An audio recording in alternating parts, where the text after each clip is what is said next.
Hey, you guys, I just wanted to do a quick video today. I want to talk about this Mars and Gemini energy and also the fact that it is in retrograde. And it will be here for a little minute.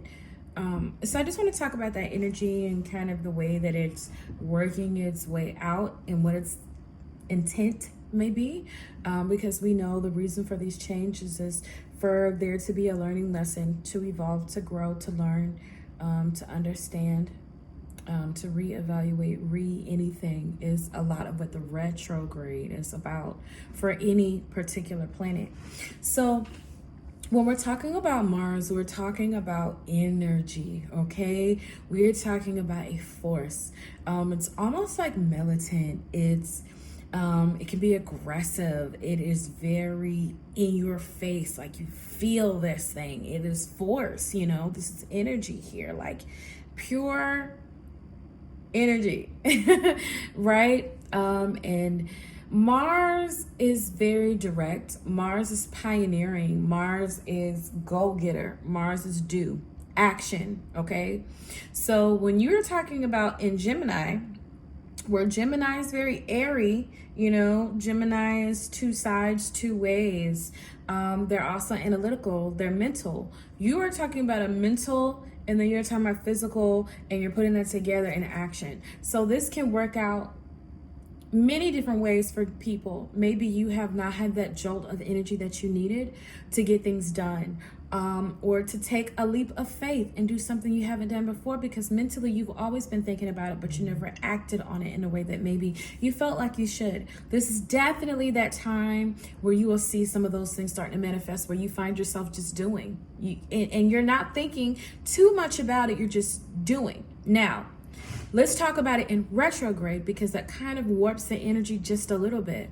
So now you might be like doing a teeter-totter of what I should be doing, and then thinking about it. Or maybe you've thought about doing something and that's just it. You didn't actually do it. It's a lot of things that you're thinking about doing, right? Because we're all talking about mental energy. But not only this, but this might be actually kind of a funny, comical, time, right? Not for everyone, but like, okay, so Geminis definitely can be funny. And some people may not like their jokes, or might not like the way that they go about handling things.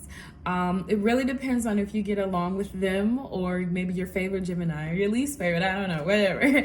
But specifically in this time, their mouth might be out of control. They might literally just have like so much gossip, so much to say, and they can't even hold it back, and it might really be funny. One thing is they can be gossipy, and they kind of know the know, right? So they are really into knowing the ins and outs of people and what's going on, and I'm gonna find this. So what they say might really be funny. Now, it could be a step away from petty. It could be a step away from childish, or it could just be really lighthearted fun, and it's absolutely no harm. It really depends on the way that you look at it. So for Geminis, I would say be very mindful about what you're saying, who you're saying it to, because it can come off so quick. Because for one, most Geminis are pretty sharp anyway. So, they're very swift in thinking, so it doesn't take them much to have a rebuttal, to have a comeback, or whatever. They're there and they're here for it. So that's one thing I wanted to say for sure. But the energy is not only just to the Geminis, it's, you might feel that a little bit about yourself. There might be a part of you that all of a sudden, you said something that was kind of funny, and people are like, oh, no, you did. You know what I mean? Like that kind of energy is what I'm trying to share. So there's definitely different sides of the coin on this one. Depending on what house is in, is what the energy is really going to hone in on.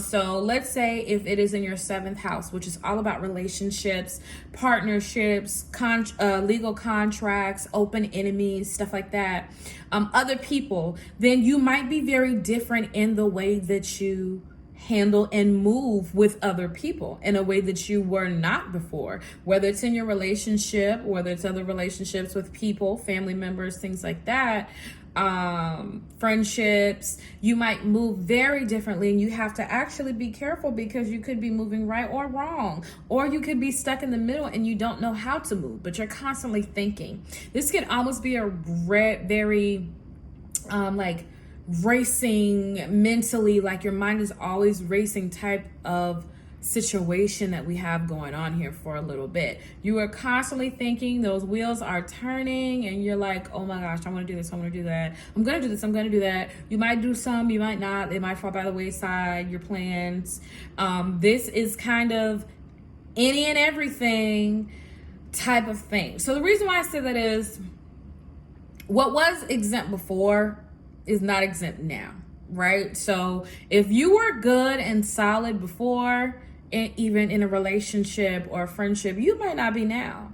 You know, this is that I'll cut it off and I'll be gone type of energy in the 7th house. Or it could be totally opposite.